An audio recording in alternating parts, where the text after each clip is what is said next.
Hey everybody, welcome back to the Dead Batteries Podcast. This week we're doing Super Metroid, the most fucking coveted speedrunning game in history. I'm your host, Drew. Here are... Austin, the guy doesn't talk that fast, but I'm sorry. And I'm Erin. I've never seen a full speedrun in my whole life. So, It's actually really depressing. I'm sorry. I love speedruns. I've only seen the ones that you played while we were totally not at work, so...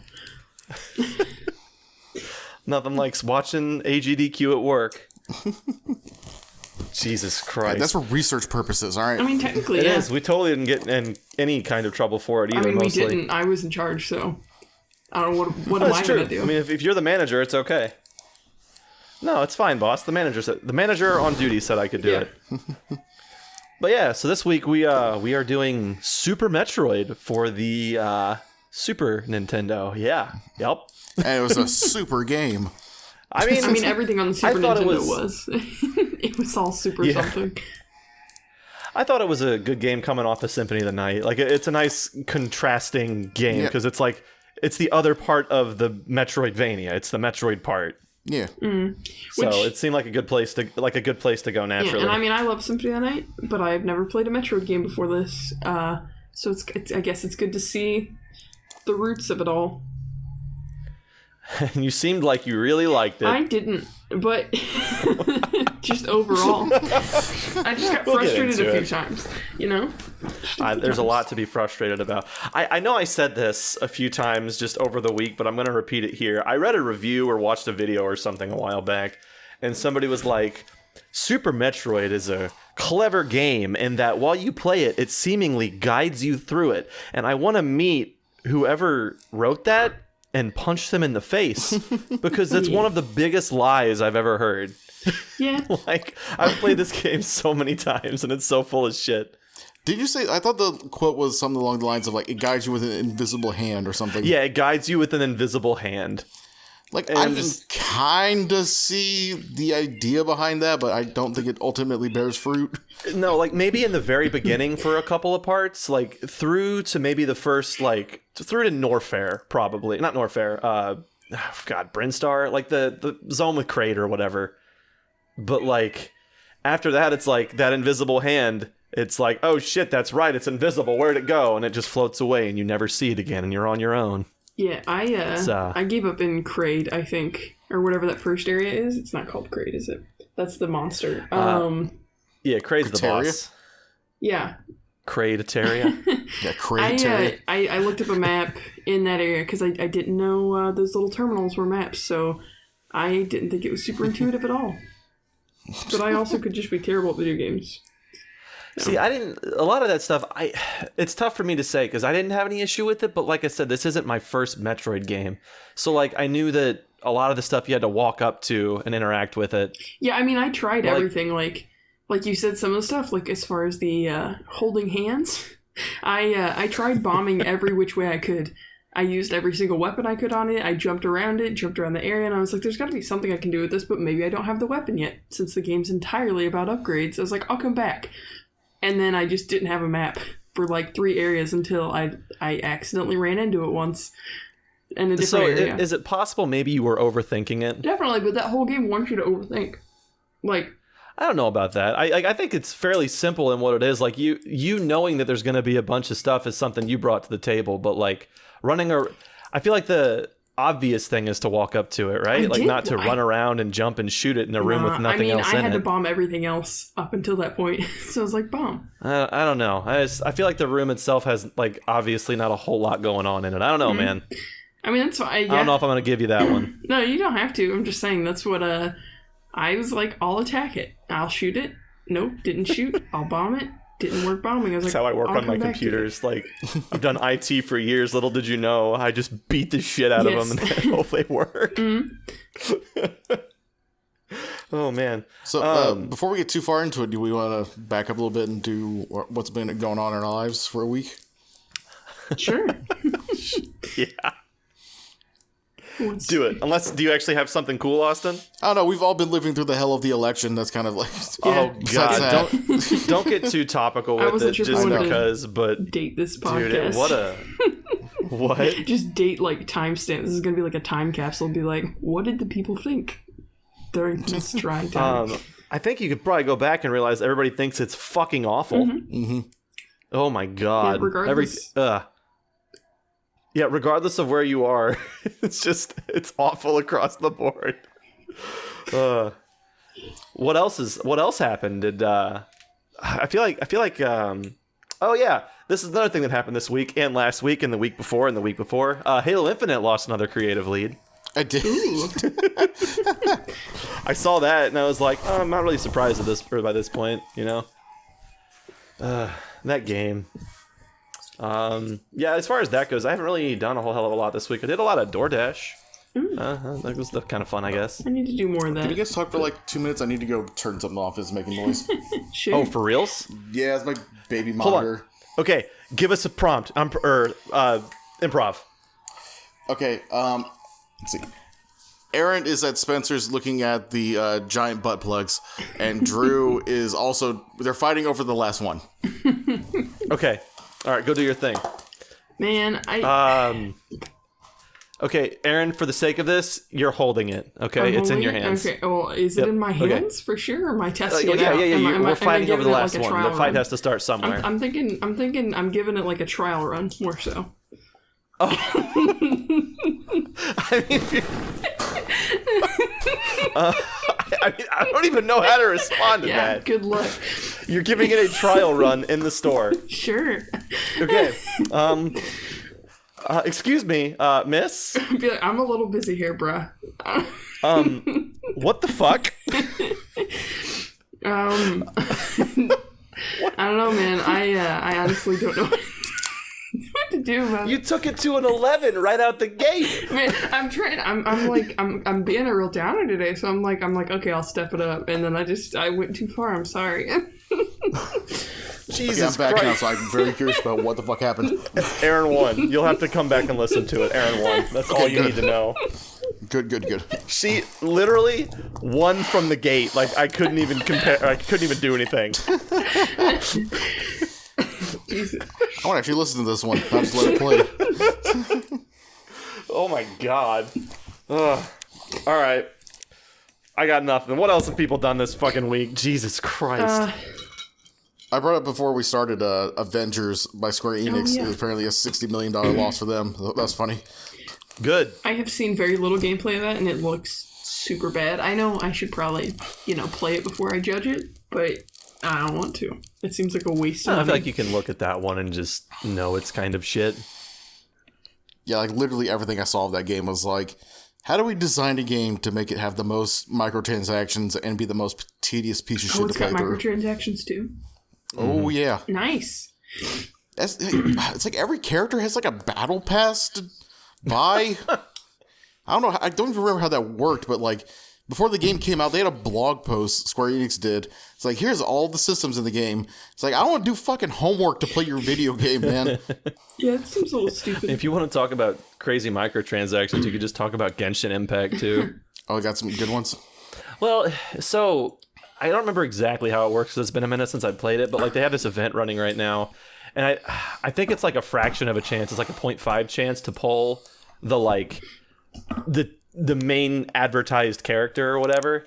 But after you spend $80 on it, after you open like 80 of the do 80 wishes or whatever, the chance goes up to like a full percent, and then after like 80 more dollars, you just get it. So for like $160, you can guarantee you get the hero, and it's like, well, shit. That seems like... I do like Genshin Impact, though, just to clarify. I just don't like gacha shit that much. But you can do a lot of the game without it, so who cares? Cool. Good to hear. No one had anything. I was thinking we were going to go into this big microtransaction. I mean, it was just dead at this silence. point, it's just microtransactions suck, but it seems to be, until it's contested, there's no reason for them to stop doing it. I thought, like, Denmark filed that EA broke gambling laws and fined them a bunch of money. I hope so, but Yeah, it's probably not going to be They enough did money. that. I think you're right. I think it was Denmark, or it was something. And then they, EA's fighting them tooth and nail, and they're just... Of course. I love their wording on it, because they're like, they're like it's something to the effect of like we're struggling to keep the quality our players deserve in the game or something like that, and it's like motherfucker, it's just like gambling, like straight up. Mm-hmm. I mean, like we don't know how to make money with the Star Wars license unless we make people spend extra money. You know what's really crazy? Here, someone talk for like 2 seconds. Like the earnings for the first few months of Genshin Impact are insane. Yeah. Oh, really? I want to look up the actual number. Yeah. I mean, Genshin Impact, the game on the Switch, free to play now. I mean, that'd be cool if we got sponsored with our 5 views of video. Oh yeah, our not sponsor of the episode, Genshin Impact. Could be sponsors. In its first month, Genshin Impact made $250 million. I mean, it's got anime on a free-to-play game. That's what God people damn. look for. That is $250 million in 1 month. I mean, that's like what I make. That's not that much. You know what? Yeah, that's what we make from this podcast, Yeah. actually. Yeah, the YouTube's ad revenue has never been better. It's great. It's We really, don't even it's have great. ads on our podcast. It's just like we get paid for them thinking about putting ads on our videos. You can actually run ads on the videos. Like, that's an option. Well, we can't. Like, you can pick where they are anyway. But, well, we can't because we don't have, views. No, you can do it. Like, you can just link an AdSense account to it. So, I think you can. It's been a minute since I've messed with that shit, but... It feels a little early to try to put ads Oh, in. early. Are we planning on hardcore monetizing this? Absolutely. Are we going to pull a Twitch and every 6 minutes there will be a 2-minute ad? Absolutely. I refuse, though, if we ever do decide to monetize in any way, which I don't think we will, but I feel like we should not have any mid-rolls. Just only beginning or very end. And that's it. Definitely. I mean, mid-rolls in a podcast are kind of a bummer. Yeah, I mean, if they do ad reads, I don't mind, but I feel like if you just cut, you're just like, oh, cool, I'll just break the flow of everything, and then, not like there's much flow right now, just, I don't know. Well, I know the way Giant Bomb does it, like, they either do it like, oh, we're going to take a break, so here's a spot for an ad, put one here, or they have just flat out ad reads, Yeah. I like Giant Bomb. I liked Giant Bomb. They're good lads. Didn't they just lose a couple people? Or no, what am I thinking of? That's Rooster Teeth. That's probably Funhouse or whatever. Oof. Oof. all I got. Fun little update on that, by the way. Yeah? It's not an update to the situation itself, but Alana Pierce, one of the girls that she works with Funhouse, but I don't even really call it like she's a part of that group, but she works with Rooster Teeth. She just left to do her own shit. I don't know what the fuck she's doing, but she's been with Funhouse and Rooster Teeth and a bunch of other stuff like that. She was talking about on a stream. She was putting in her invoice to get paid, Mm-hmm. And when all the Adam Coving and Ryan Haywood shit went down, they gave Funhouse a whole week off to just recuperate, get away from the situation. Yeah. But she said due to some technicality, since she's not a real employee of Funhouse, she doesn't get paid that week at all. Holy shit. Yeah. So that situation actually cost her money. That sucks ass. Yeah. Well, that's just shitty on them then. Yeah, I don't know how that works, but I feel like, well, I guess back in the day, Rooster Teeth would be a company that hey, I didn't get paid this week because of bullshit. Okay, we'll fix it. But nowadays, I don't know what the fuck. Well, now they're basically their own media enterprise in their own kind of way. Well, they're owned by Warner. Jesus. I did not know that. Wait, was it Warner? Someone fucking bought them recently, so they're owned. So Super Metroid. Oh, yeah, that video game we all played. Where to even start on that? The story. Why don't you give a little backstory on it? The last Metroid is in captivity. The galaxy is at peace. 4 minutes later, everyone is dead. The Space Colony series is blown up. Samus probably gets her ass kicked depending on how good you are at the game, and the game begins. You have to rescue the last Metroid stolen by the, sort of leader, kind of maybe, of the space pirates, Ridley, and then save the day and, win. Yep, that's the story. Yeah. Trump, one of his campaign slogans was, we're going to make the last Mexican in captivity, that America will be at peace. Yeah, that's what it fucking seems like. Jesus Christ. Gotta go and make it political. Yes, I did. Sorry. It's kind of hard not to. It's election lasting for 4 days. It's cool. Well, oh my god. I thought the bit was funny. I'm sorry. No, No, I'm not cutting it. That's funny. It's just, it's also sad. It's just really, I don't know how real life we want to be on this, but it's probably not going to be solved till the end, beginning of next week, if that. So, it just life in stasis is good. Well, yeah, but at least the last Mexican is in captivity. You're right. God damn it. The galaxy is at peace. Oh, we're fucked. Yep. So Metroid. Yeah, but so I guess, like, I don't know, if you want to start, like, just, I guess for Erin, I have a question. Yes. So, and this is kind of one of the things we did really early on in the podcast. Like, what did you think going into it was going to be? I kind of knew a little bit about it. I'd never played them before, but, like, I've seen bits and pieces of playthroughs. So I knew it was going to be basically, like, go collect powers and fight enemies and, I don't know, kill Ridley. You knew it was going to be a Metroidvania. Yes, pretty much. Look at you. I know. Yeah, I had decent expectations because it seems to be like this is supposed to be a really good, solid game that everybody loves, and it's, I don't know. I've never heard anybody say really bad things about it. So that's what I thought until about. now. Until that now, was like until my I played exact feelings about Symphony of the Night. Yeah. I mean, it's fair. Unfortunately.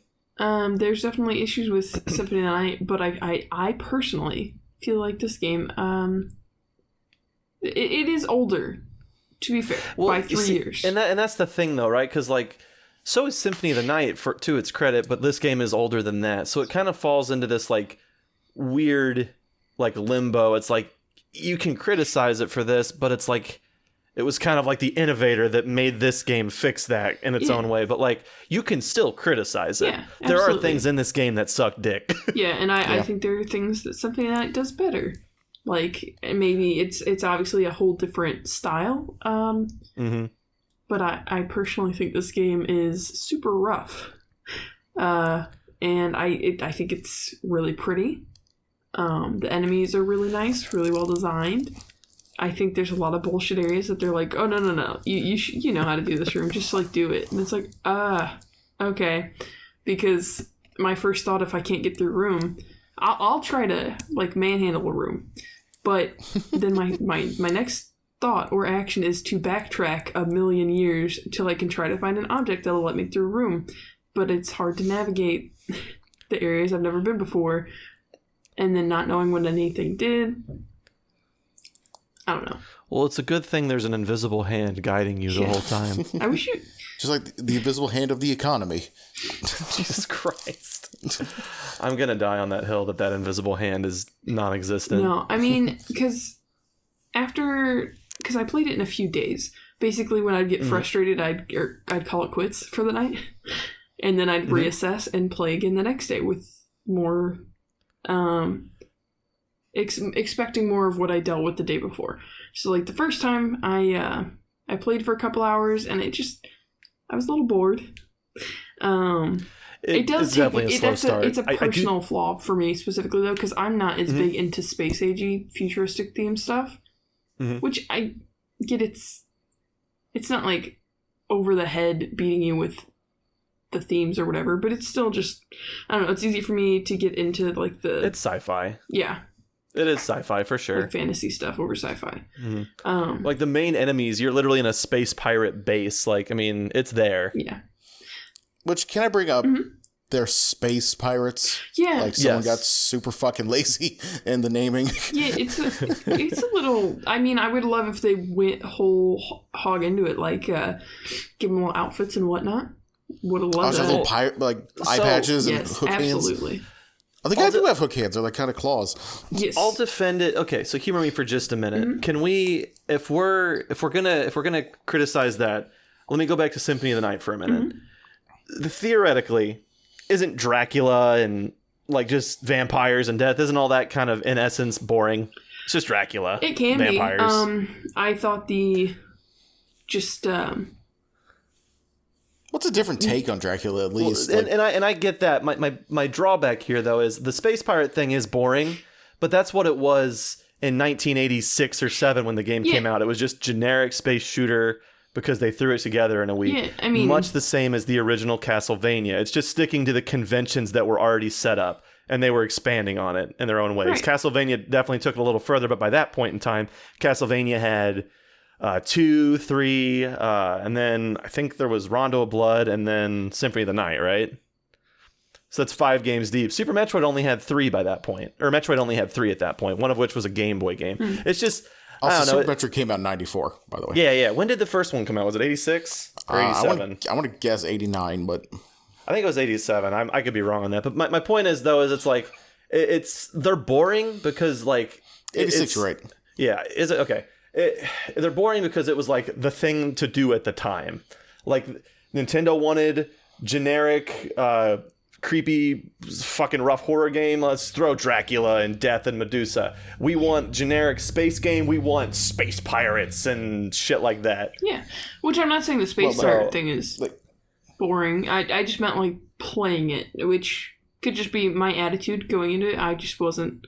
I don't know. It was fun, but I was just like, I've played enough for today. It's not like when I was like, oh my god, I can't wait to go play more of it. Like, I was just like, just vibing for the first bit. It didn't help that I couldn't find the map also. Or I found it and then didn't know how to use it. And I didn't want to look anything up at first. The next day, I was just trying to explore more. Still couldn't find my way around. Getting frustrated because I'm like, I don't know where the fuck I'm going. So, I think at that point I got in a call with you and you're like, you should bomb literally everything. And I was like, cool, great. So then there'd be just random walls that don't look bombable, that are bombable, that you need to access the rest of the game. That's definitely one of the game's biggest flaws. Yeah, that's when I started getting a little frustrated. I was like, okay, like, there's the precedent that I need to just bomb everything. Okay, I can do that. But the problem, one of the biggest problems with that too, is it's not super consistent with it. Like, there are some areas where it is fairly cryptic, but if you actually go back and look at it, it's like, okay, that block is slightly different than the rest of the blocks. But then there are other rooms where you have to bomb a specific thing to get to the rest of the game, and it's just, it's part of the... Or just that wall is not really a wall. You can just walk through.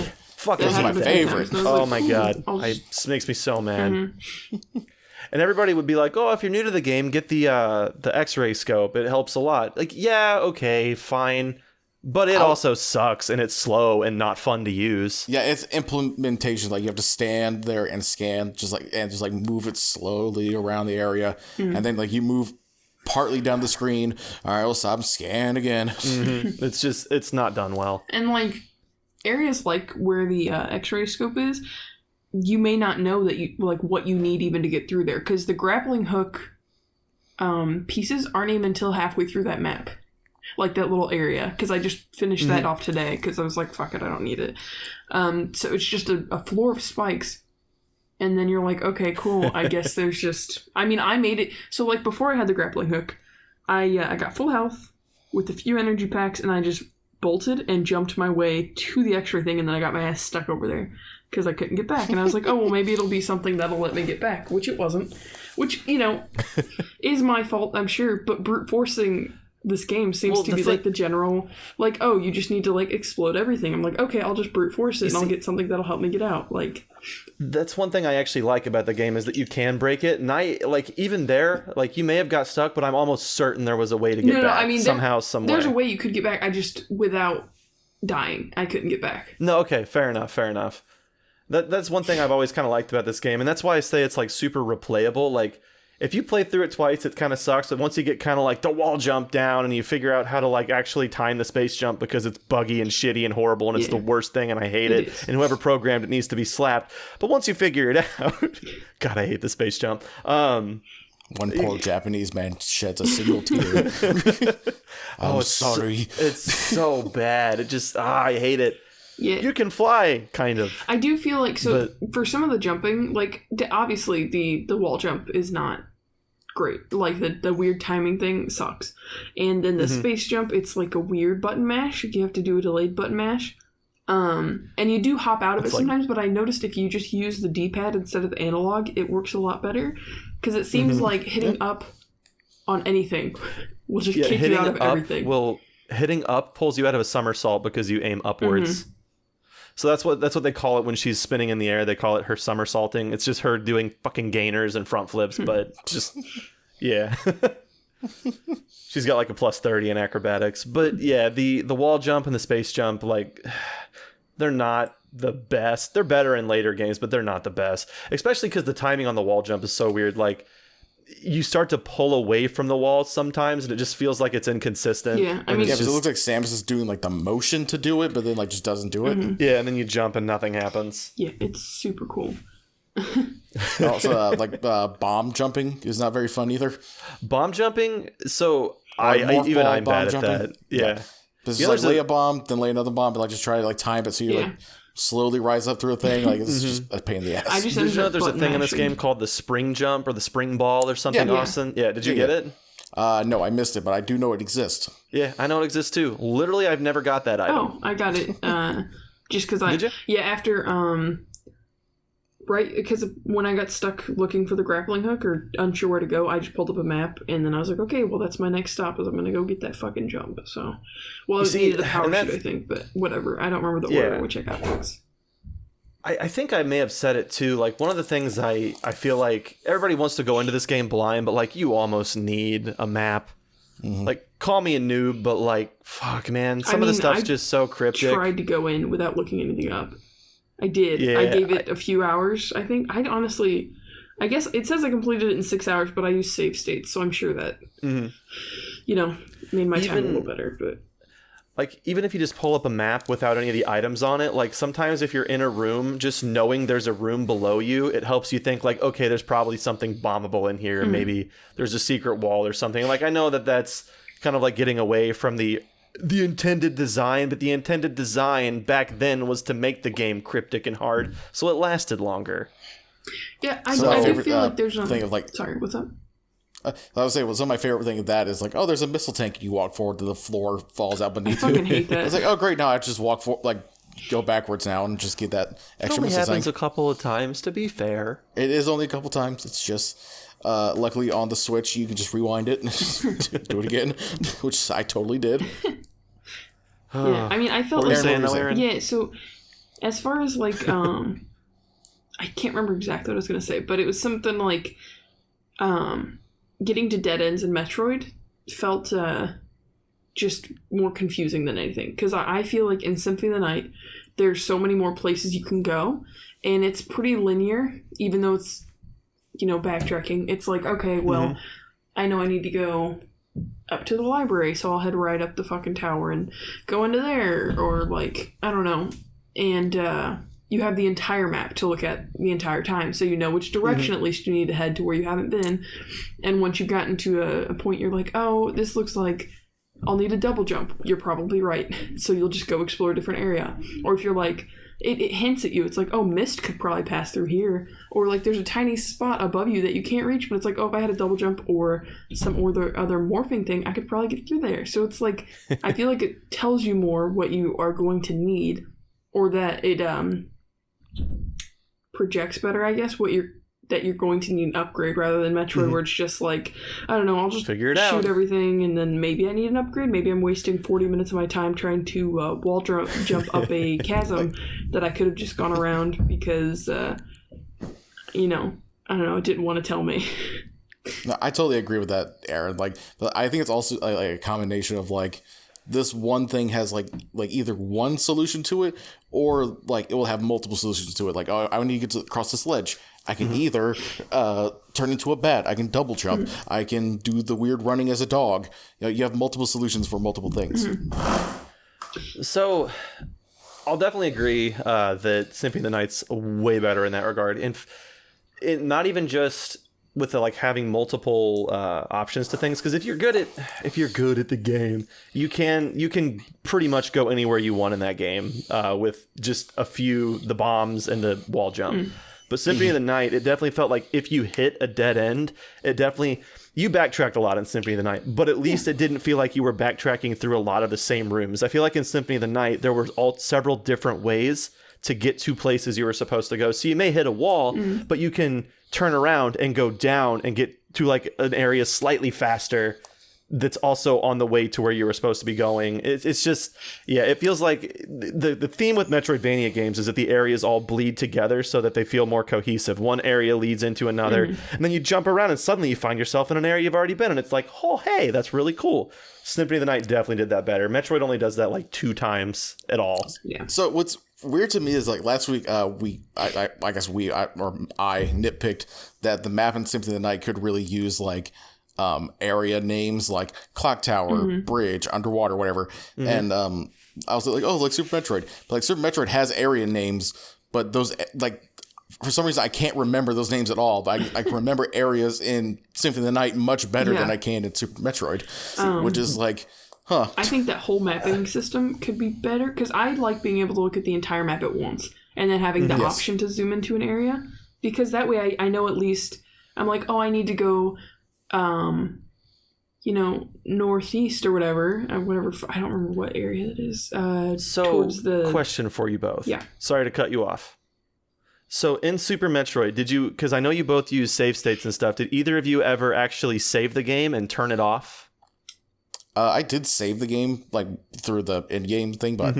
Like, I always put the Switch in, like, just sleep mode or whatever. So, in Super Metroid, whenever you load a save file for the... Anytime you load it, whenever you load in, it'll show you, like, a hexagonal-shaped map of all the zones, and it'll highlight the one you're in. So, I'm not saying that that'll fix the problem. My main issue is that, to my knowledge, there's no way to go back to that in-game. You can't go into your map, hit a button, and then see the hexagon map. It's only... I like being able to see like all the closed off paths still. So like if you collect a map for an area, it tells you where you haven't been. So like being able to see how to get to that portion from where I'm at now, or seeing an unexplored section, like Symphony of the Night does, pretty much. I just like the mapping system, even though it is not good in Symphony of the Night. I like it much better than in Super Metroid. Well, yeah, it's definitely an improvement. That one was iterative, I think, but yeah, it was definitely better. I feel like the map loaded faster. That was just a minor nitpick, but it feels like the map in Super Metroid moves slow, like to look around at where you're going, and it loads a little slower. But in Symphony of the Night, it's just like, oh, left trigger. Oh, there's the whole fucking castle. Cool.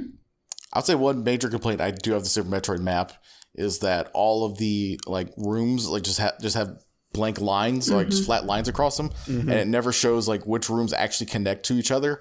Like it doesn't distinguish which one is just a dead end hallway or which one is actually like a door to the next area. I fucking hate that. So like, oh, there's like 3 hallways that connect to this long shaft that connects to Norfair or wherever. I don't know which one of these hallways actually is a door or which one's just a dead end hallway. So let's see what happens, folks. Yeah, see, and that's what I just started relying fully on the map online. I was like, well, this has doorways, it has exactly where I need to get certain things, and that's kind of what I was. Yeah, the map in Metroid or Super Metroid is not the best, and that's why I was kind of like, I feel like you almost have to play the game with like a third-party map, even for just what I was just saying, because instead of pausing it, you can just fucking look at it. It's like right there on your computer. It's faster, it's easier, and you kind of have an idea of like, oh, okay, this is what I need to do. And it shows the whole area. The Symphony of the Night? No, Symphony of the Night. For some reason, my brain, I just thought it had a mini map on screen, but that is not the case. I don't know why I thought that. I wonder if that would help at all, but I don't think it would.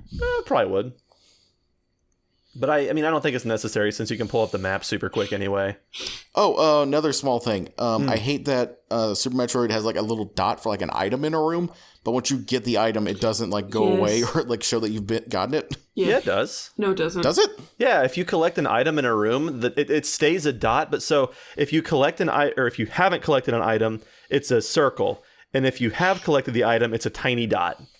Oh well, fuck me then. Never mind. Yeah, it definitely shows you. What?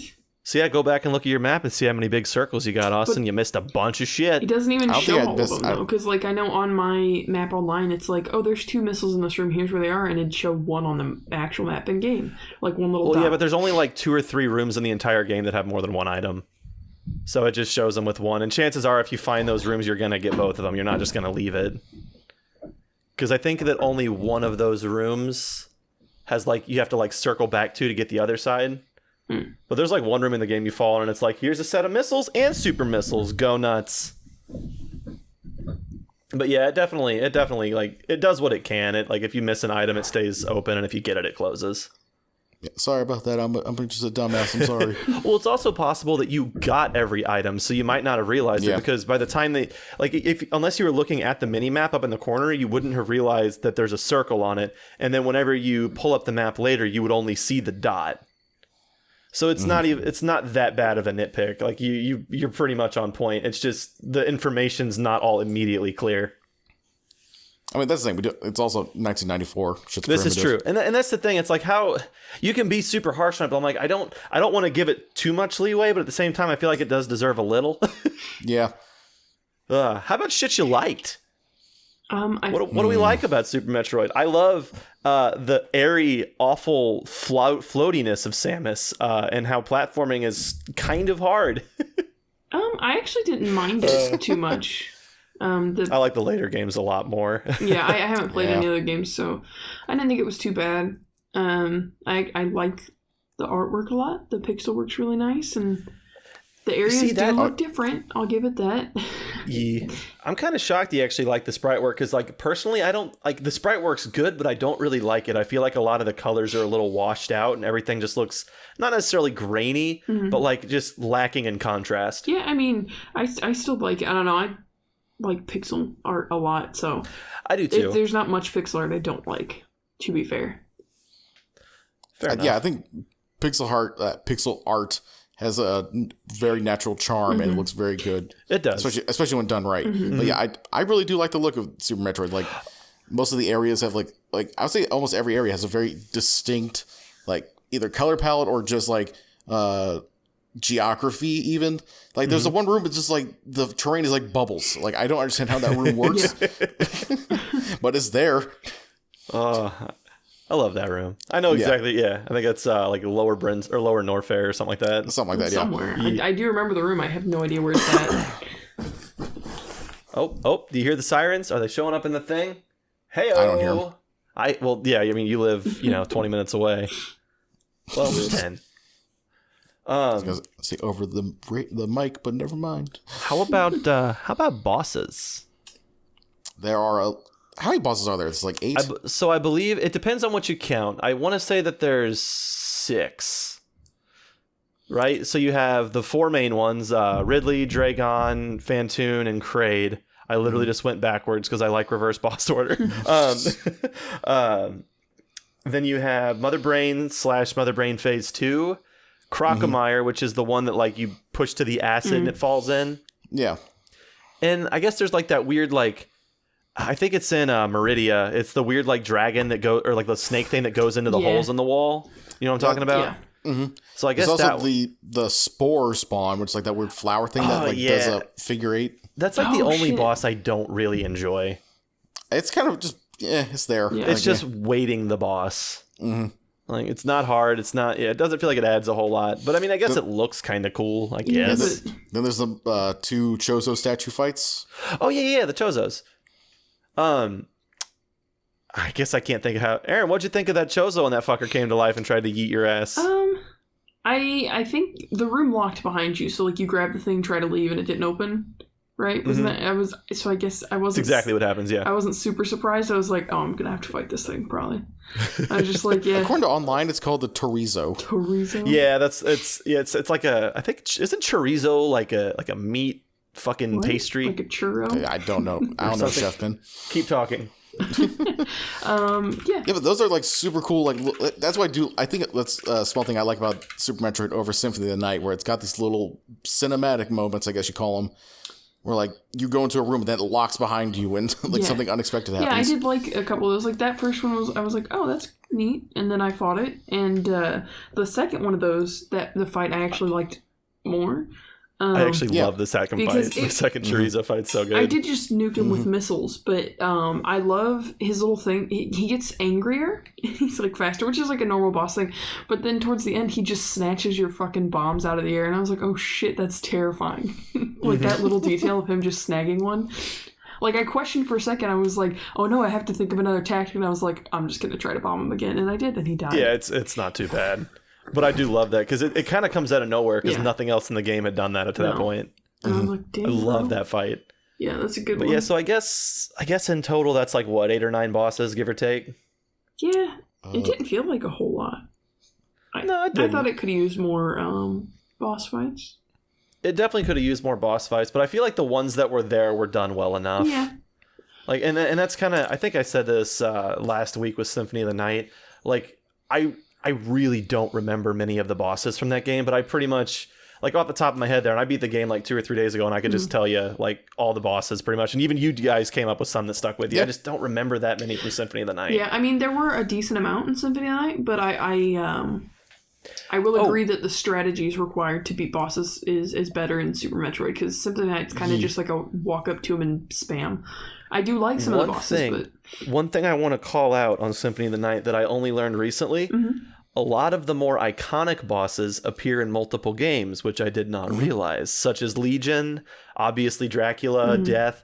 And I was thinking, I was like, maybe that's the reason a lot of people remember specific bosses, because they're just in so many goddamn games. It could be. I want to go play some of the later Castlevania ones too, just to see if they kind of like make the boss fights better. Because if there's a Metroidvania game with like 100 bosses aside from Hollow Knight, I'm down. Oh my god, I want to do Hollow Knight so bad. Dude, we could do Hollow Knight. I love Hollow Knight. But I will say, like, the bosses in, like, other Castlevania games, like, they're same thing, but, like, just different, like, iterations, basically. Good. So, good. like Frankenstein or the werewolf is in it, but, like, they are a different fight. That's exactly what I want, because, like, I like the quantity of the boss fights in Symphony of the Night, not necessarily the quality.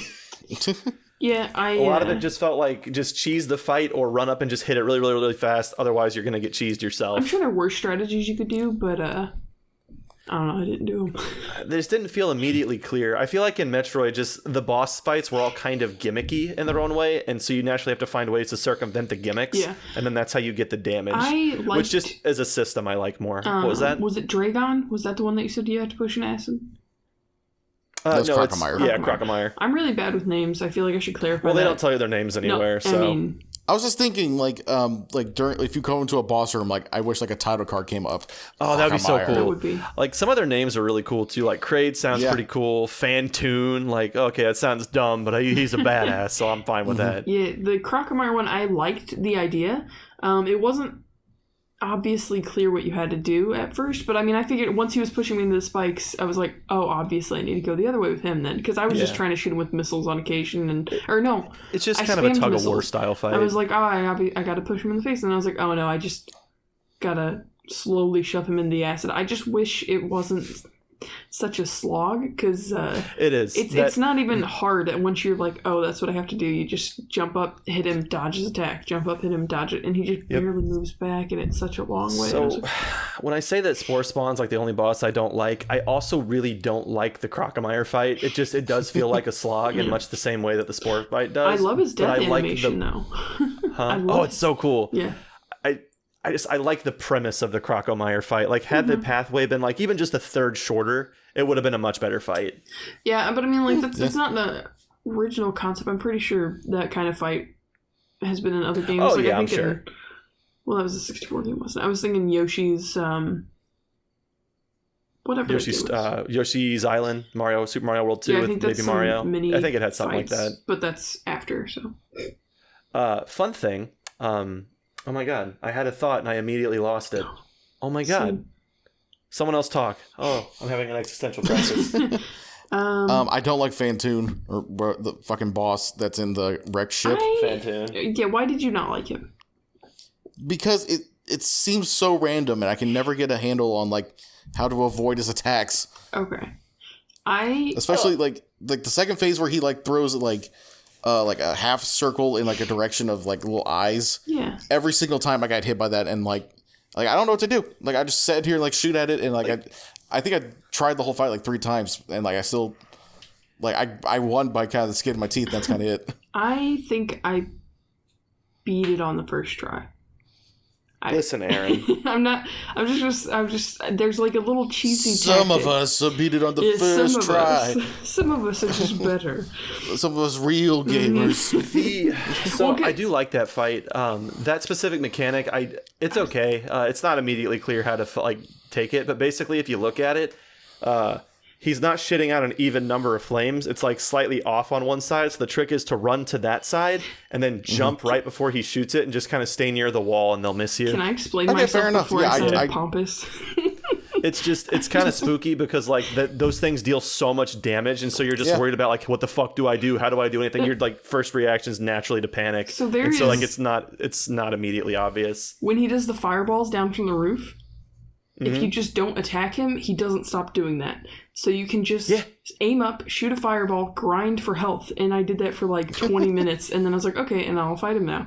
And that's all you have to do is if you're like, oh man, my health's low, I'm just going to sit in this and then grind fireballs from the roof. And that's... Yeah, but dog, this is the speedrun game. You can't fight a boss for 20 minutes. I mean, I did multiple times. Patience, man.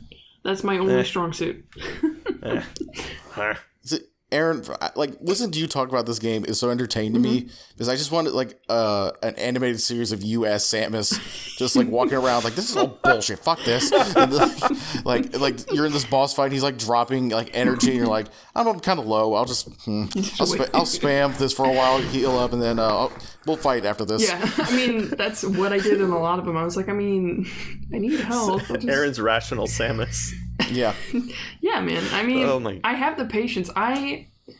It's literally the only strong suit. It's no skill. It's just the ability to sit still and farm energy for 20 minutes. That's what I did in fucking Breath of the Wild. I got myself stuck. You know those one-eyed Gorgon monsters? Mm-hmm. I ran out of weapons for some reason, and I was like, I really want to kill this thing. So I stood up on a mountain where he couldn't reach me, and I just threw bombs at him for about 40 minutes until he died. Because, you know, not all the bombs hit, first off, and second off, he heals a little bit over time. So, and then I beat him, and he had, like, some meat, some toes on him, but I did it, you know? I applaud your patience. Do what? I said I applaud your patience, Dr. Erin. That's all I have. Erin. Yes. Oh my god. Or Samus Erin. Another dumb, stupid thing. I know every game does this, but I like it in Metroid. I like the how much the bosses change as you fight them, like the color. Yes, I love that. Like old school games did that, yeah. Yeah, like by the end of the Ridley fight, he looks like completely red. It just makes it look like he's just got a really bad sunburn. He's a shiny Ridley. I love it. Yeah. I did. What I also... You go. What I also love about like old games like this, like it also happened in Symphony of the Night when enemies die, they just fucking explode, and like every orifice of their body just explodes. Yes. We need more of that in games. Yeah. So I didn't trust that explosion on any single boss. I was just like, it exploded, and I was like, does it have another phase? I don't. Just video games, I guess, have taught me to not trust. Which the only one I think that came back was Mother Brain. Is that what it's called? I don't think yeah, it's Mother Brain. Oh, sweet. Okay. But that was the only one that came back, and Drew's like, yeah, and then what happened? I was like, I'm pretty sure it's gonna come back, man. I was like, I'm just expecting out of every boss that it's gonna. You want to talk about that Mother Brain fight, that room? Sure. Do you like? What'd you think of the Cheerios and the little gun turrets? I just beat the game today, like a few hours ago. That room is stupid. Like, it's absolutely stupid. There's no point to have the little barriers. Those red barriers, they do nothing. The fact that there's turrets everywhere. It's just to drain your missiles. That's the whole point of them. Which is fine. Whatever. I'll do it live. It doesn't matter. It just... The little Cheerios that come out of nowhere, and then the turrets, you can't dodge both, so you just have to sit and take it, because if you try to shoot them all, you're going to get hit. So you just have to sit and take it while you waste your missiles and get knocked into lava a bunch. It's stupid. Awful. I think it would have been better if it was just... If you had to destroy barriers, fine. But it would have been more, like, climatic, I think, to have no enemies for, like, a whole long hallway of you just having to destroy barriers, and you're like, what is happening? And then you're like, oh, there's the thing. Cool. And then you destroy it. And then it comes back. And that'd be scary. So it's a one-to-one just recreation of the original Metroid fight, right?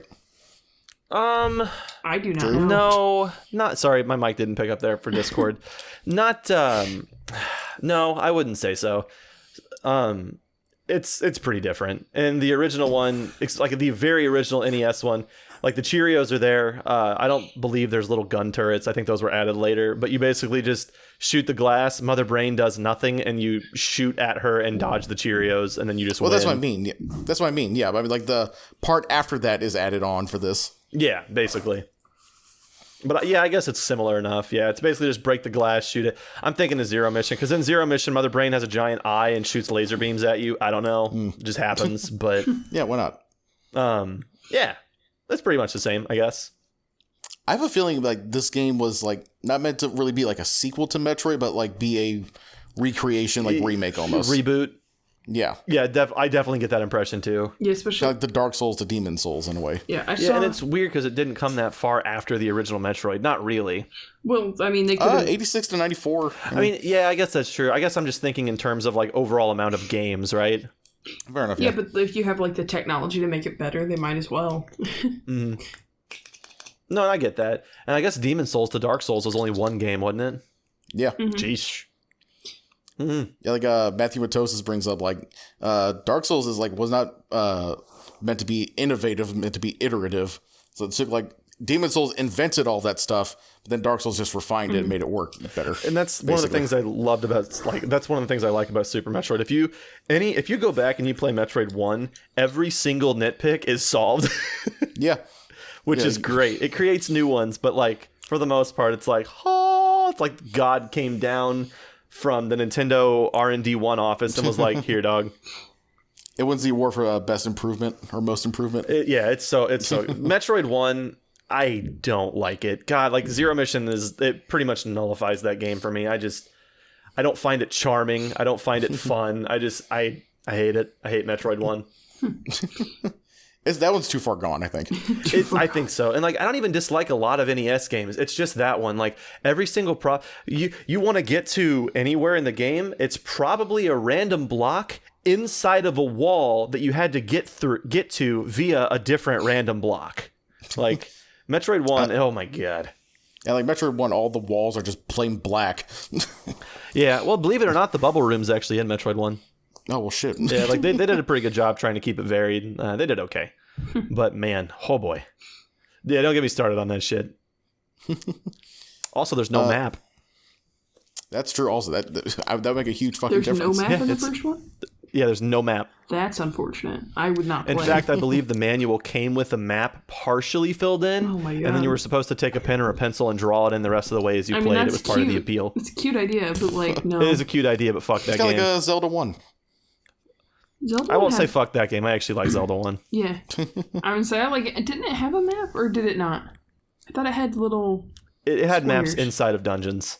Oh, Yeah, other than that, it was pretty much just up to you. it's been a minute. Well, now that you say that, It maps and dungeons. it had maps and dungeons, but did it have an overworld map, like a mini map or something?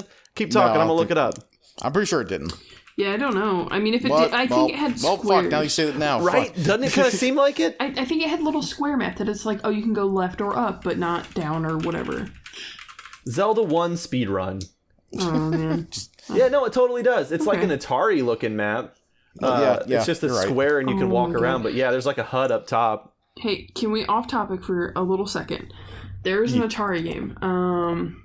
Don't say adventure. I think it is Adventure. Oh my god. So it's literally the first creature in a video game I was terrified of was the seahorse from this game.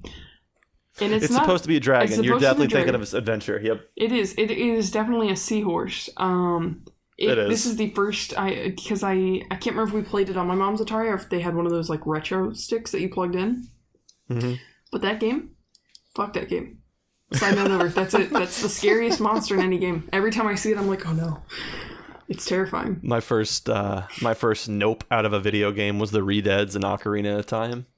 Really? I mean, that's Yeah, I rented it from Blockbuster, and like someone had a previous save file on it, and I loaded it up, and like I walked out into Castletown from the Temple of Time, and like you know how there's just Redeads there when you're an adult. yeah. They just jumped on my head, and they were all screaming, and I was like, ah! Like little 9-year-old Drew just was like, I don't like this, and I just turned it off my and never God. turned it back on. Fucking great. I didn't beat that game until like 8th grade, and it had already been out for like 8 years at that point. 100 years. Yeah. Oh shoot. Yeah, fuck Metroid 1. Fuck Barry. Should we talk about how like Samus is a girl? And Aaron, what does that mean to you as like a girl gamer to have like such representation in video God. games? You know, because you're a girl. damn it. Jesus Christ. I mean, she's cool. She seems alright. She's I cool. don't know. I mean, she's got boobs, which is different than a lot of characters at the time. She doesn't have much of a personality, so can't really judge her character. She could be like Valley Girl for all I know, you know. I think she's supposed to be stoic and like calm. I mean, if she's like Master Chief, but female, that's pretty dope. I've always thought my headcanon has been Samus is kind of a bitch. Really? Is it because she's a strong woman? That seems pretty not progressive of you, Austin. Damn. No, but she's a bounty hunter and she's cool and like in my head like she just walks into a room like, all right guys, what the fuck do you want? I mean, I would definitely like her better that way. Yeah, but that's just a personal. She definitely is kind of like that, I think. But I think overall she's supposed to be kind of like just a normal, like down to earth person. Whenever she's on a mission, I think she's pretty ruthless. But like whenever it's just her chilling, I think she's supposed to be pretty like calm and collected, kind of like cool girl type thing, I guess. I think there's a fucking that sounds manga. like I read the Drew. manga. That doesn't really I sound don't like know. official. No, there's a game. It's called Other M. It explores Samus's personality. No, that game didn't very happen. in-depth. That's Mandela effect. Wrong timeline. That game does not exist. Mandela effect or denial. Nah. It fell into the other timeline. Berenstein Bears. We just had this conversation. I'm not going here again. Last night, yeah. Yeah, literally last night. No, but other M. Erin, you know nothing about Other M. I know right? nothing about any other Samus game except for Smash Brothers. So. So can you say that one more time? I said Samus. Samus. Samus Aran is her name, actually. I believe. Samus Aran. Aran, yeah. Seamus Erin. Seamus Aran, yeah, that's the one. I have a bet with Chelsea that our first kid, if she comes out blonde with blue eyes, and I know kids' eyes change, so we're going to have to play the long game here, and like a mole on her, like the bottom of her left side of her chin, we can name her Samus. And she's okay with this. She agreed to it, but the odds of that, she said, I'll only agree to it because I think based on our genetics, I don't think she's going to have blonde hair, and the odds of her having blue eyes is about 2%. I mean, so she won't have blonde hair, very likely won't have blue eyes, and the mole specifically on her cheek is like the icing on the cake.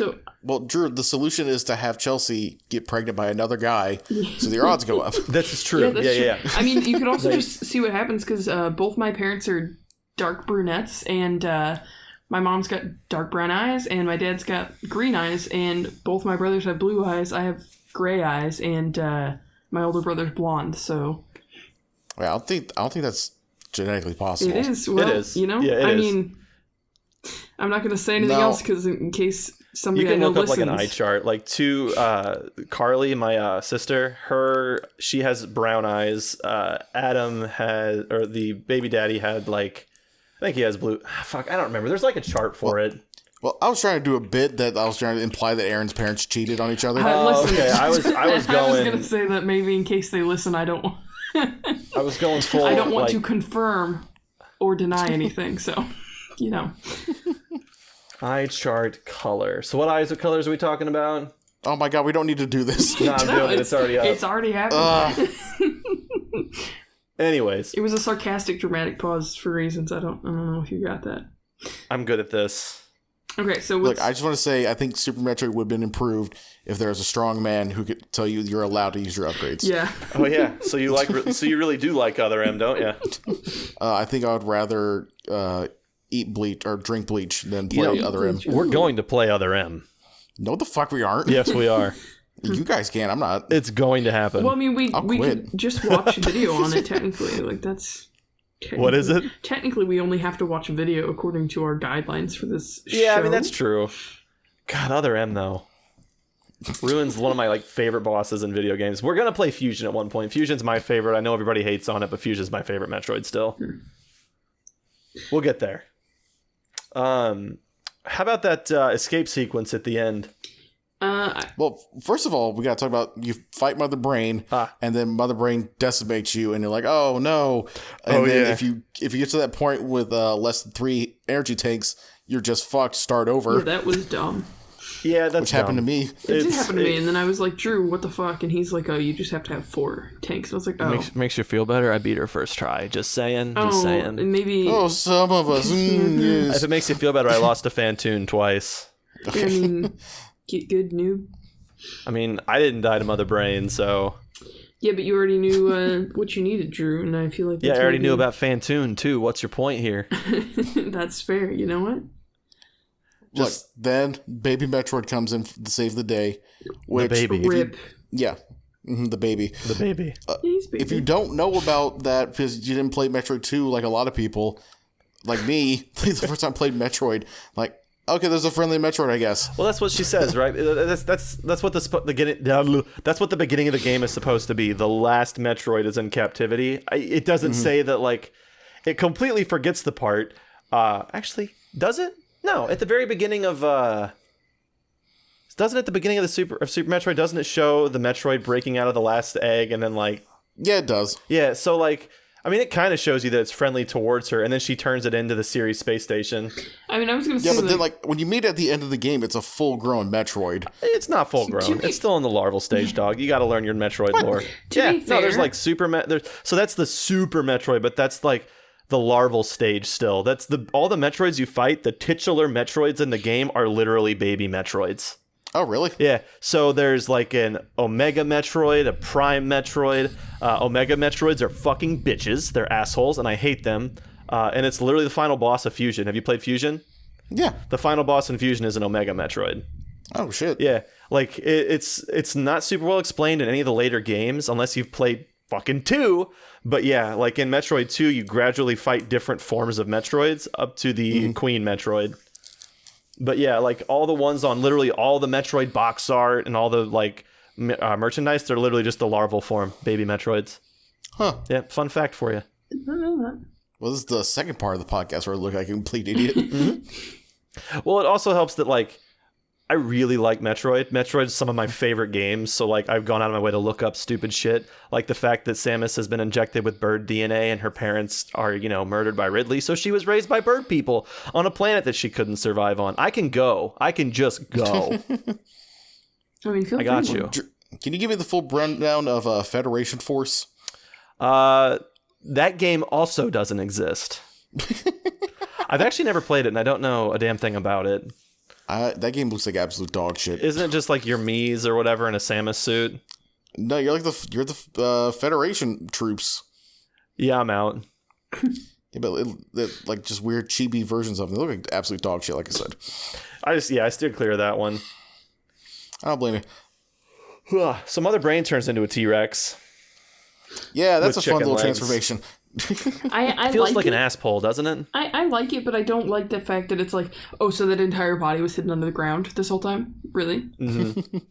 It's like pulling the whole It feels body out of place. Yeah, a little bit. I've always thought that last fight feels a little out of place. I did feel really bad for little baby Metroid, though.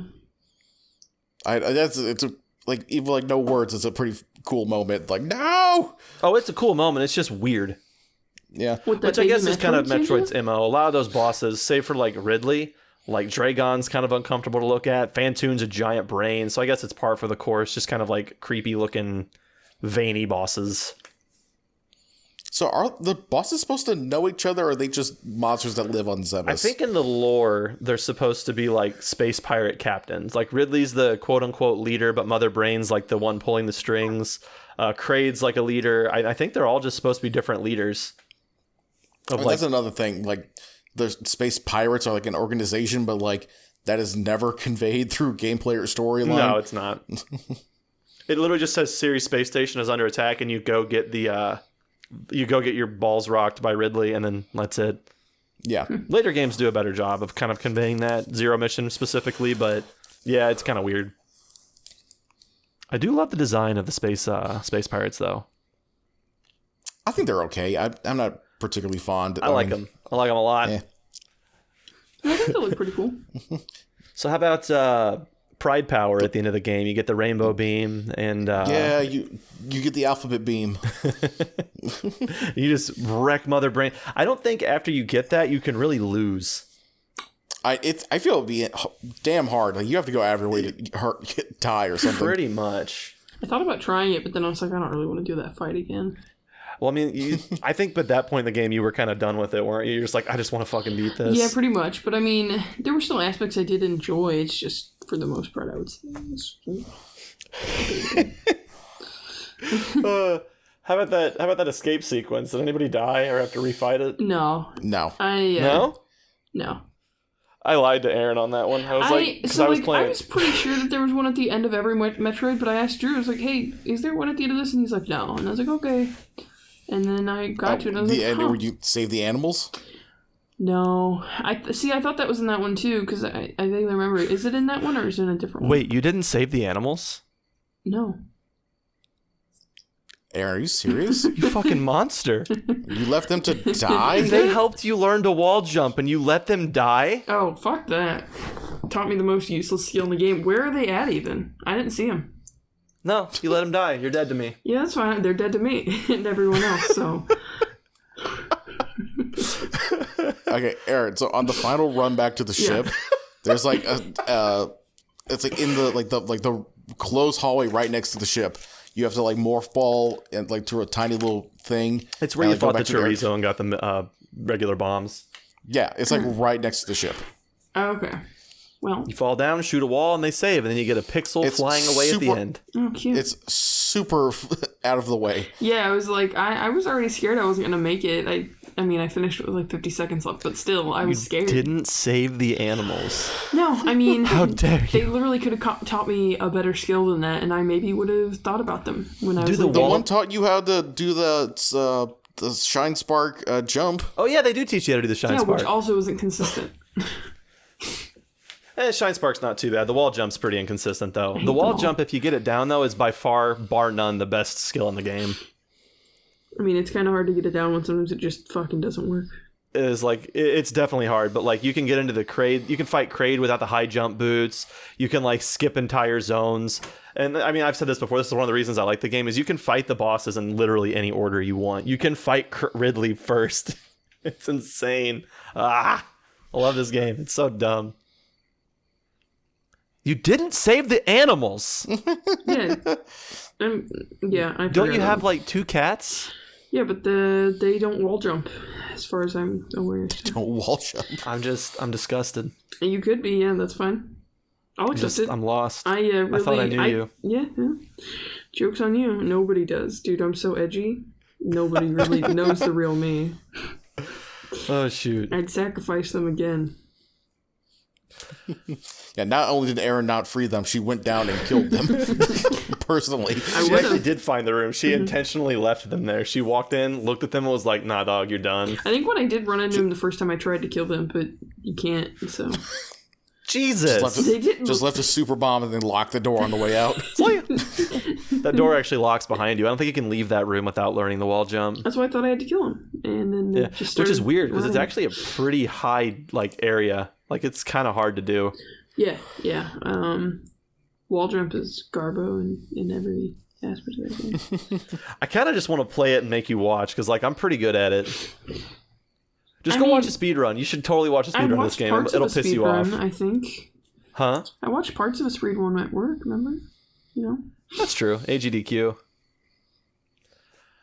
So I guess like I don't know. At the end of the day, did you like it? I give it like a 4 out of 10. Damn. Oof. Like, man, I was pretty. I don't get pissed at games super easy. There were some times. You're gonna get a call from Reggie, and he's gonna be pissed off. Reggie can fight me, bro. I love Reggie, but if he tries to defend that game, I'll be like, listen, I'm not having it. I played it. I beat it. I gave it a fair shot. I think. I don't know. I think it's rough. I don't think it held up super well. Artistically, yes. I don't think the music was, anything to write home about. Yeah, there's only like 1 or 2 solid tracks. The rest of it's kind of meh. They're okay. I feel like the music is kind of more atmospheric. Yeah, for sure. Yeah, it's not like Symphony of the Night was just like, I love that soundtrack. Drew does not, but bumping all the way through. I mean, Symphony of the Night just didn't do anything for me. I didn't feel like the music added anything. And when I did go out of my way on YouTube to listen to some of the tracks, I wasn't blown away. Knife of I Am the Wind, huh? I love that song still. It sounds like a soap opera song. I love it. Super Metroid needs a super cool 90s R&B ending song. Absolutely. No, real talk though, the Meridia soundtrack, Meridia song slaps. I could somber piano. I love tell it. you which one that was. Yeah, the music's not the most. You don't play Metroid. Well, I play Metroid for the music, but like you don't play Super Metroid for the music. I would say the item get jingle is pretty cool. I wish that it didn't last so long. Like you You just can't stuck skip on a it every menu. time. Yeah, no, stuck don't on you a love fucking that? menu. Especially in rooms that have multiple things. Oh man, I love not being able to play the game for 4 seconds every minute. Yeah, it's pretty good. I do like, and that's kind of another thing I like. I do like the consistency of upgrades. It's pretty. I feel like you do get upgrades pretty frequently. I like that, even if you're just generally exploring. Yeah. See, Yeah, I'm gonna double your score. I've always kind of thought Super Metroid was like around an 8, so I'm just gonna give it an 8. I like it a lot. So you think it's better than, because you rated Symphony of the Night like a 7.5, right? It was like a 6.5, 7, depending on my mood. Yeah, I'll admit Symphony of the Night is not perfect. I would say it is much better than this game. But, I don't think it's much better. I think it definitely has iterative improvements, but like a lot of those you do kind of have to scale back and look at it as a first attempt kind of thing. I mean, but Symphony of the Night was also a first attempt in that genre.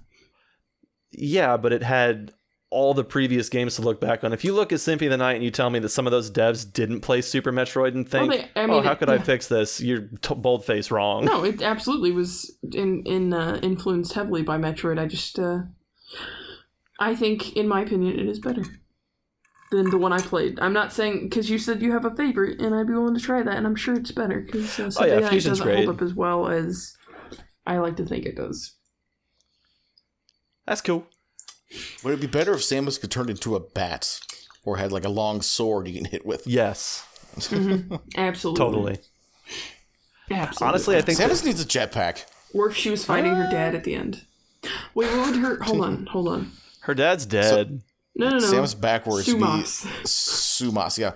Fucking Oh fight shit, Sumas. Nera. Oh my And he's god. like, what are Metroid's spongy little balls of flesh? That's what he would say. That's his slogan.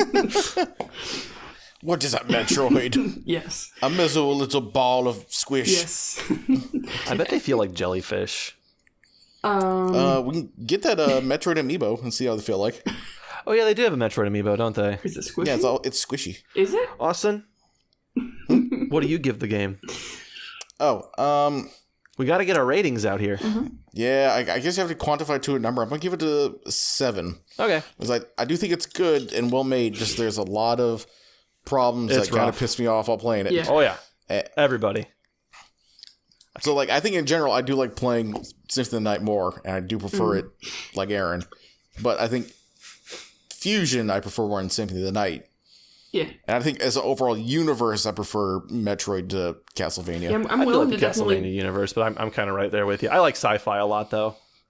yeah, I'm definitely willing to give Fusion a shot. I am sure it'll be good if you both think it will be. So. Pretty much all your gripes are solved in Fusion. It definitely kind of tells you where to go a little more. There's not a whole lot of crypticness, and there's like 2 or 3 spots where it's like, all right, fuck you, fine. But like for the most part, you're not going to get stuck in that game, which is why I really like it.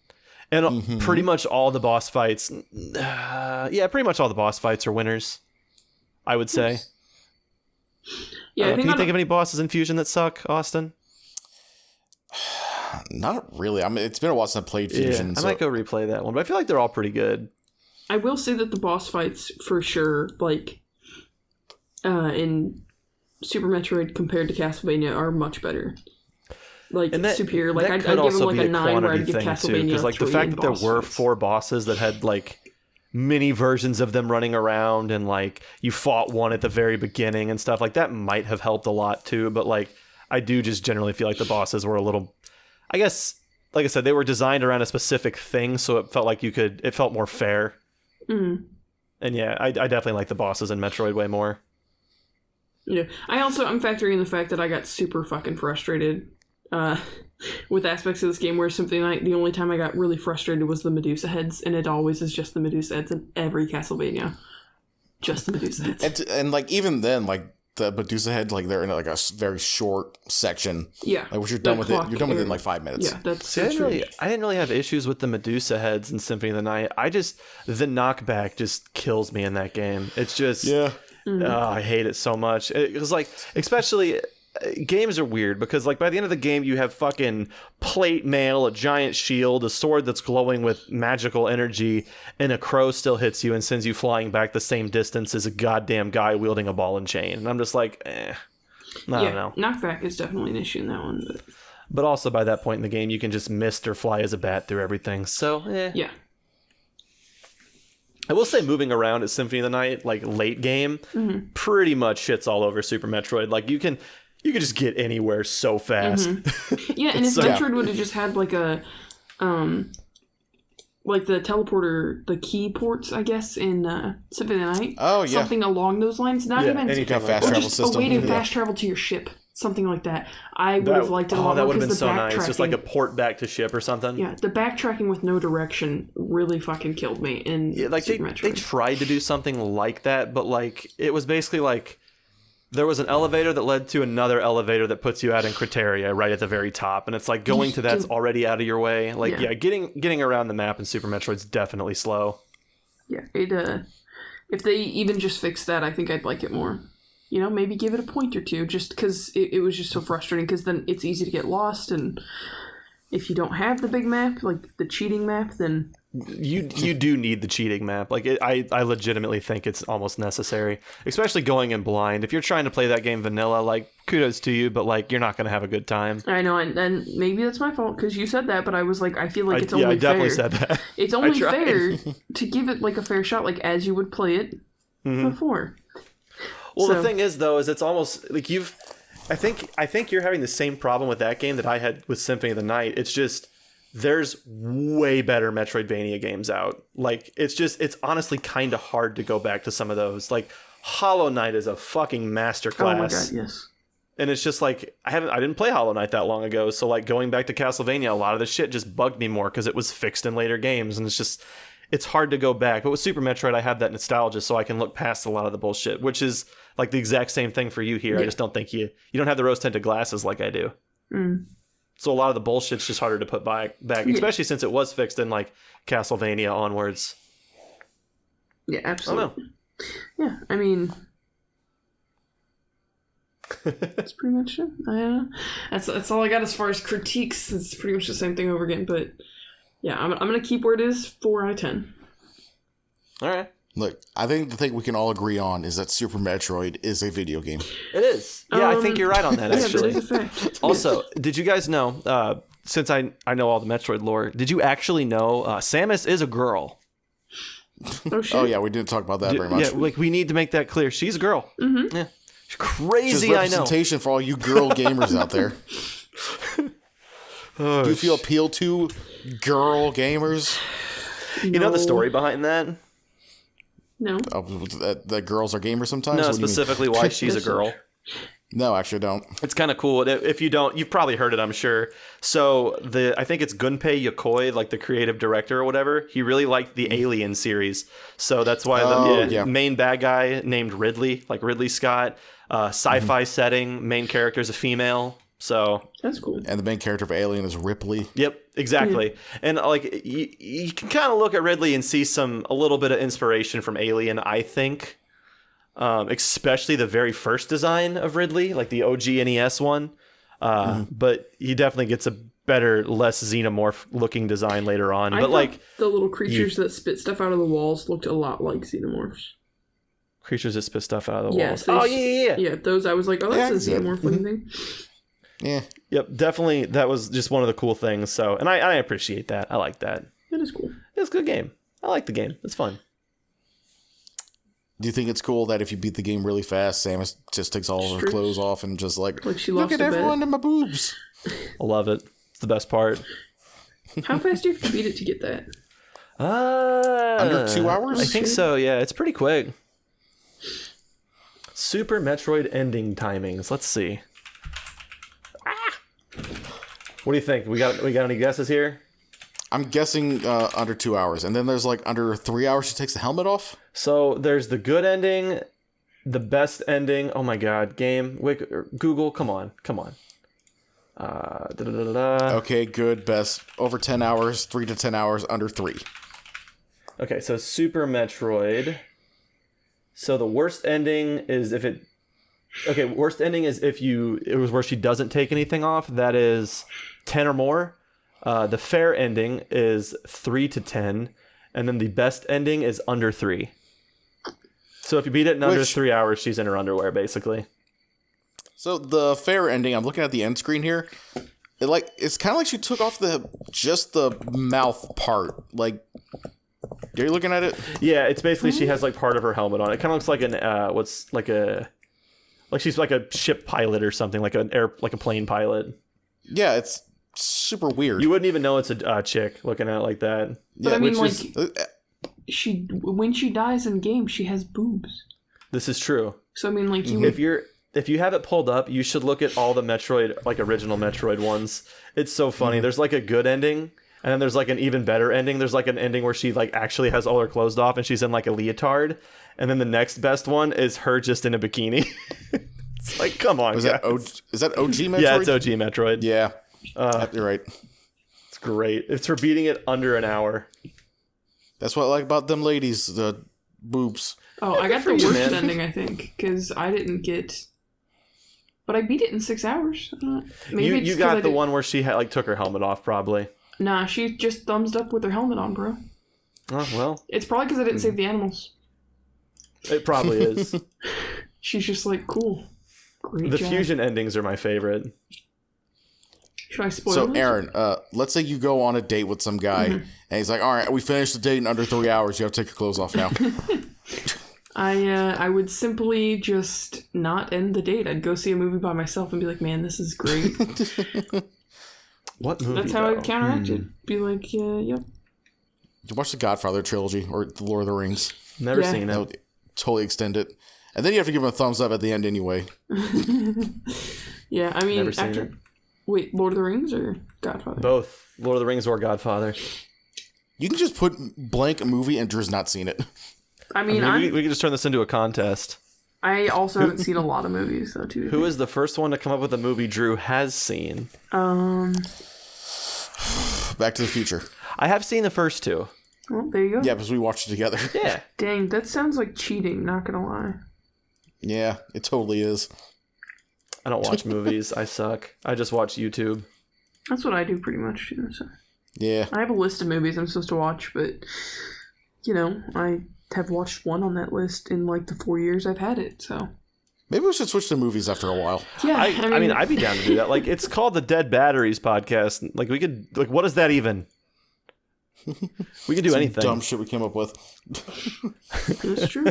Should we, 2 episodes later, an hour and 40 minutes into this one, should we explain that opening? Why that first episode is why we are dead and sometimes batteries? I mean... we can, or maybe a Patreon exclusive. Patreon exclusive. Fuck them.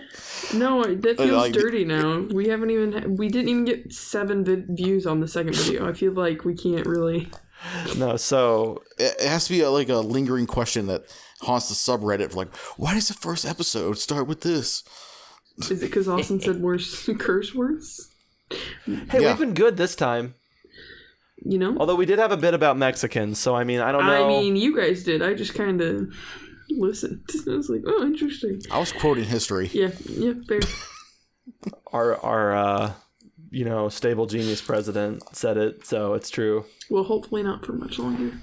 Yeah. Wait, I just outed myself. Shit, we lost. Yeah, I was trying to avoid it picking sides on. I'm just I'm just gonna be quiet. You just called him a Hey, I said very stable genius. I'm using his words. Okay, I got nothing.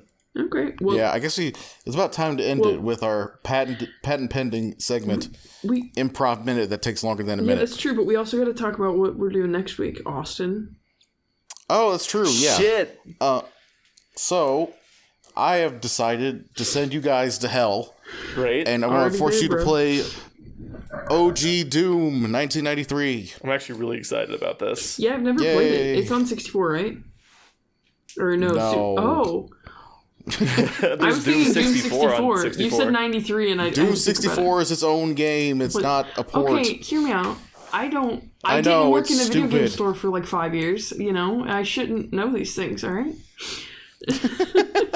Yeah, everyone agrees. Why is it called Doom 64? It's its own game.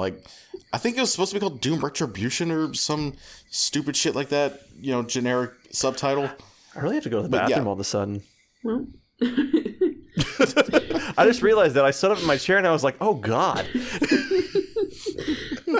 Also, we technically already did improv 30 seconds. And she won. Yeah. She won. You win. should do another one. I need a chance because I don't feel like I've won a single one of these yet. I didn't know it was a fight. So, all right, Erin is using the bathroom. Drew really needs to use the bathroom. You're at my house. There's only one bathroom available. Okay. So, Drew, you have to force your way in to use the bathroom. Or do whatever you want, I guess. Number 1 or number 2? Both. Pick your Great. poison. I knock on the door. Occupied. You gonna be long? I mean, I can be, I guess. Okay. I'll wait. Cool. So I walk away and I just kind of stand in the kitchen and chat with Austin. I'm just playing on my phone in the bathroom, by the way. I'm not actually using it. I was about to leave, and then he knocked on the door, and then out of spite, I was just like, I'll just chill in here, I guess. So, yeah. Okay, so how long time-wise passes? Well, let's say, Drew, you're crowning at the moment. So, and it's been like 30 seconds.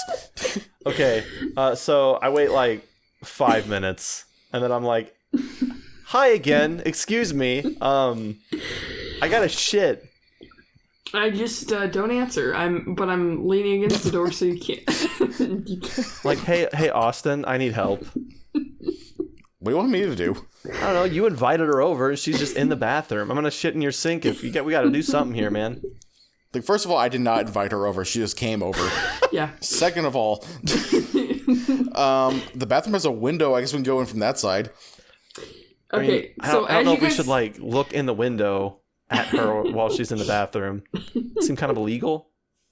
Well, it seems like she's pushing against the door, so I don't think she's actually shitting or anything. So, okay, you have to be the one to look though. It's your house. Fine with me. I was looking anyway. So. Oh, great. Okay, what's she doing? Yeah, she's pressed against the door. It's not fun, so I have to zip my pants back up. Okay, so I walk back to the door and I'm like, hey, I know you're not in the bath, like using the bath or the toilet, so like, can I get in there? No. Like, why are you being such an asshole? Bro, I don't know what I'm supposed to do here. Like, I have You just options. leave the bathroom. Why are you so married to the bathroom? Listen, I don't know, man. What's in it for me? I won't call the police. Bro, you can try to call the police. I mean, I'll call the police. You think they're gonna come and say, like, yeah, this woman won't leave the bathroom? Well, see, this is Austin's house. Austin has to be the one to ask you out. Austin? That's true. Hey, Erin, I know you're in the bathroom and all, and I think this is actually really funny, so please don't leave. Okay, I'm gonna just whip it out and start pissing under the door.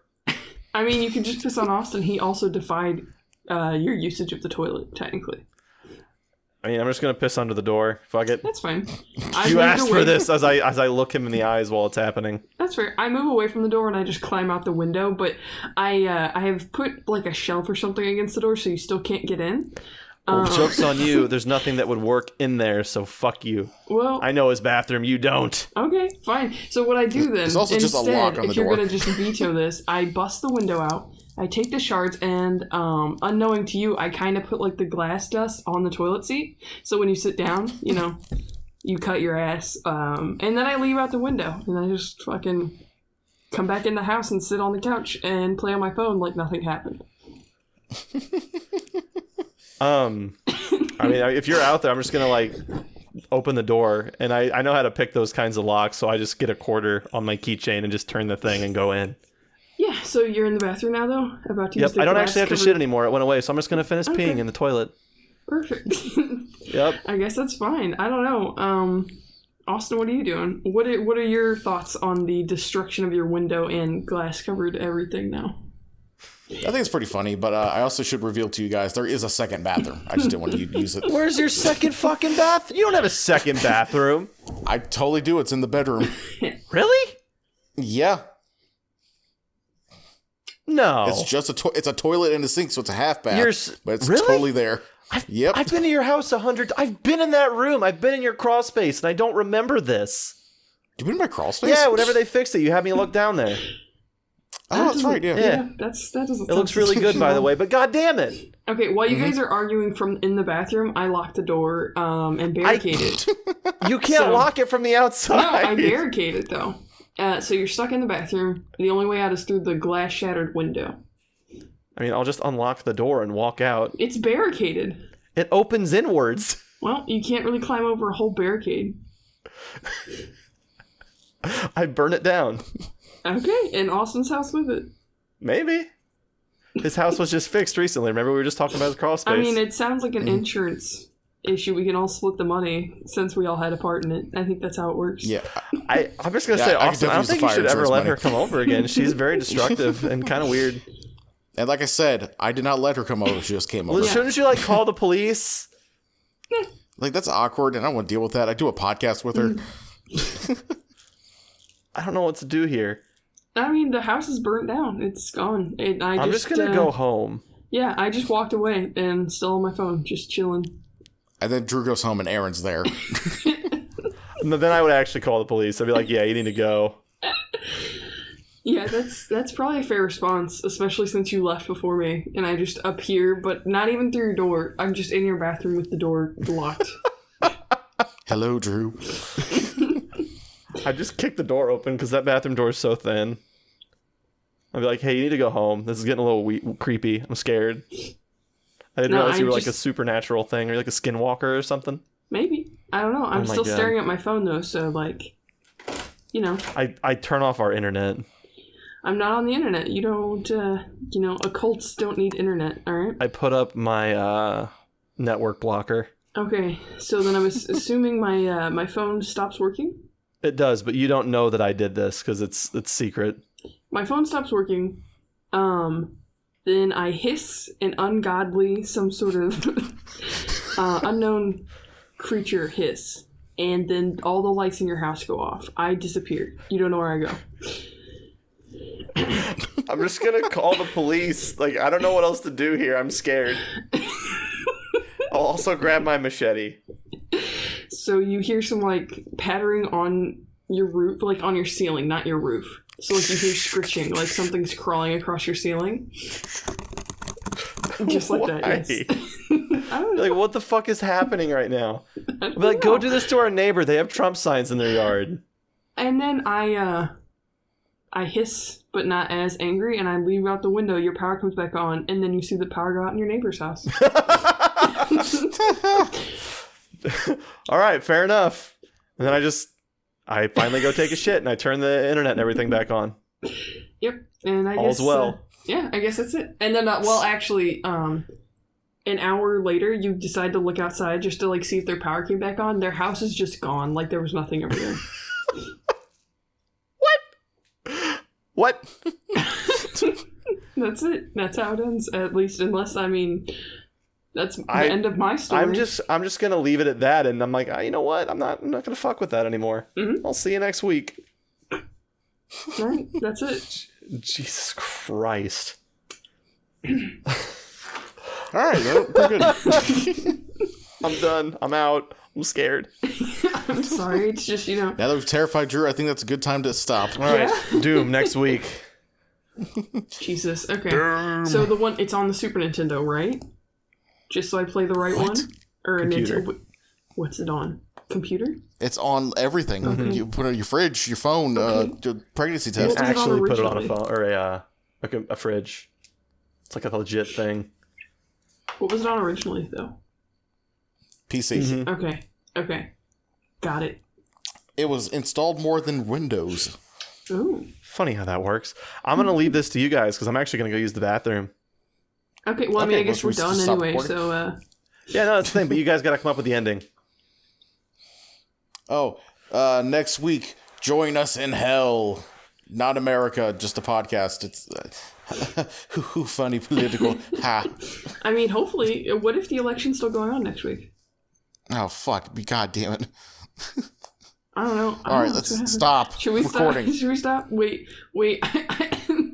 I think Is Drew still here? What happened? Wait, I think there's some input from Drew. Hold on.